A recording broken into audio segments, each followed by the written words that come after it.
Hello guys! Good morning, good afternoon everyone. Ayan, today ay nagbabalik na naman muli si Ilocana Jai Polan. Ang tagal din nating hindi nagkita guys. Kumusta na kayo mga yung mga subscriber ko na nandito sa Poland? Thank you.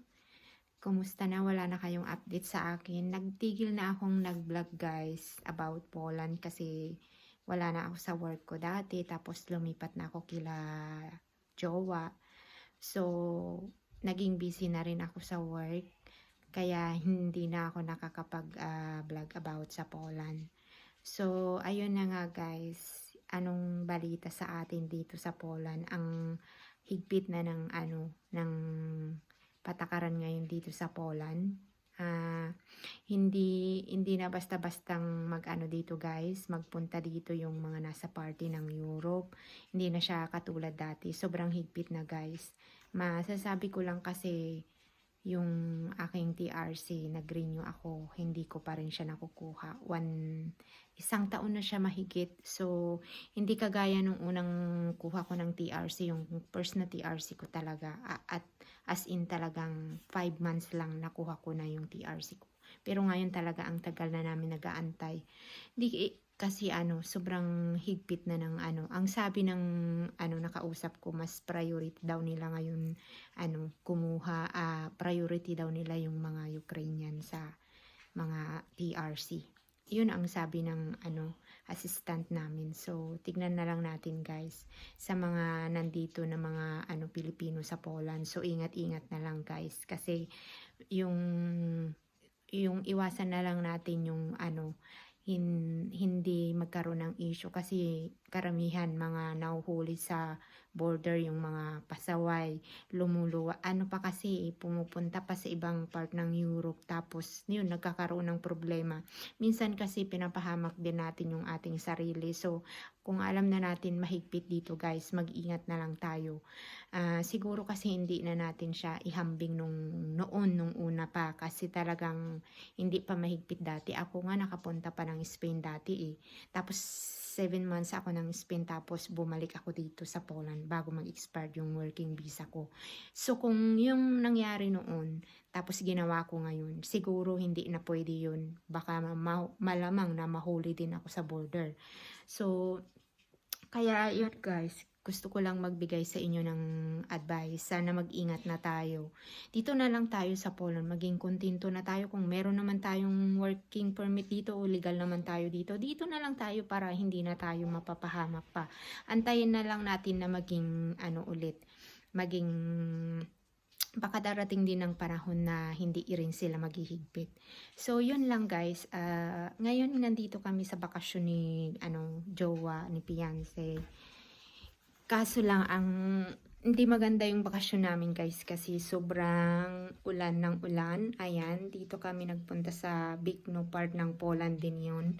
I-share ko sa inyo yung aming view sa labas. Ito yung aming room, ang kalat. Ayan. Ito yung room namin. Ayan. Simple lang siya. Ayan. Sobrang kalat. Nandyan pa yung ayan, pero dalawa yung aming toilet. Yan. Dalawa lang naman kami ni jowa. Andyan si jowa sa loob.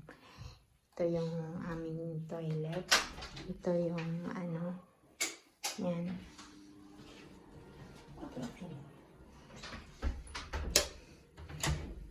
Yan.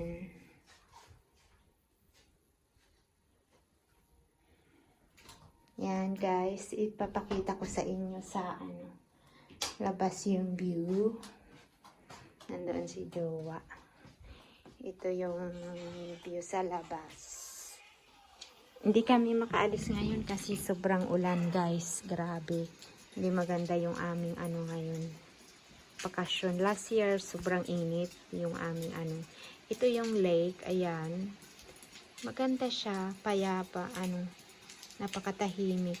Ayan. May swimming pool. Yan. Bikno ang tawag nila dito. Ito yung lake nila, pahaba hanggang doon pa yan. Tapos doon naman yan. Yung gitna na yan, pwede kang maligo dyan. Tapos yan, paikot din. Pwede ka ring mag-kayaking kung gusto mo yan, mag-boating. May mga boat sila dito ka pumunta. May mga boating dyan, pwede kang mag-rent. So, bukas pupunta kami. Sana gumanda na yung weather bukas. At para makapunta kami doon sa castle at sa magkayak kami. So, ayan yung labas. So, ayun nga guys, ang i-share ko sa inyo yan, ang aming bakasyon. Gusto ko kasing mag-vlog na ulit.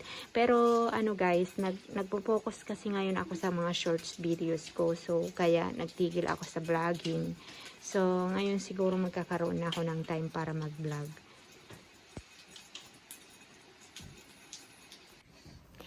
Ayan, ang masasabi ko lang guys sa atin dito sa Poland, yung mga ang aking mga kababayan dito sa Poland kasi sobrang higpit na guys talaga dito. Yun lang, kung pwede lang talagang mag-stay muna tayo dito. Wag muna tayong magbabalak na pumunta sa ibang part ng Europe. Dito na lang muna tayo guys para maging safe tayo kasi sa mga nababalitaan ko at ang daming mga napauwi din na mga Pilipino.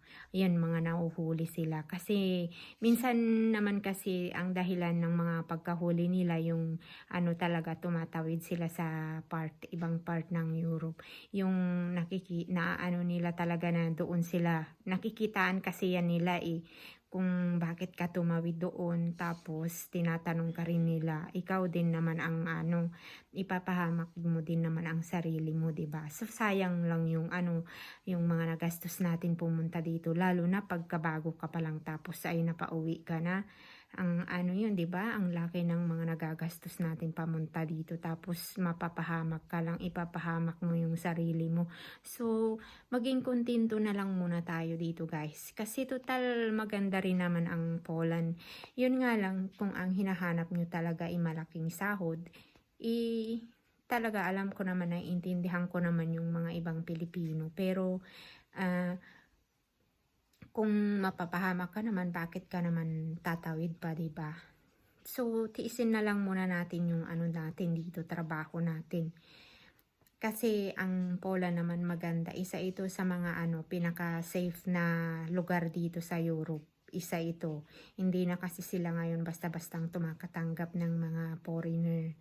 Hindi kagaya na dati guys. Gusto na nila kasing higpitan ang kanilang ang kanilang lugar na rin syempre kasi kagaya ng mga nangyayari ngayong mga gera-gera, yung mga Ukrainian, tapos dyan sa Russia, yan. Ang dami na rin kasing mga Ukrainian dito guys. Kaya siguro mas priority din nila yung mga taga dito rin na mga European ng mga matutulungan nila kaysa tayo. Kaya yun lang guys, mag-ingat na lang tayo. Yung mga may itatanong sa kasi pasensya na kayo guys, hindi na ako nakapag-vlog ng matagal na kasi ang aking vlog dati is about sa mga information yung pag-a-apply dito sa Poland. So nakatigil na ako ngayon. Kung gusto nyong magtanong, wag na lang yung about dito sa sa pag-a-apply kasi I think hindi na masyadong mag-aano ng Poland ngayon. Ang maraming hiring mga Czech, yan, mga nagtatanggap yan sila, Hungary, ayan.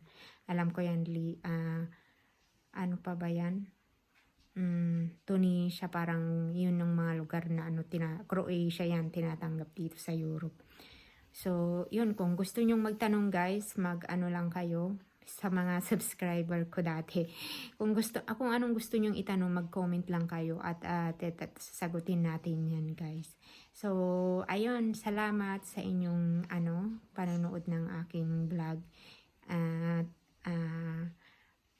magbibigay pa ako ng update sa inyo after nitong aming vacation at mag-upload din ako ng mga photos. Mga videos pala. So, thank you. Bye.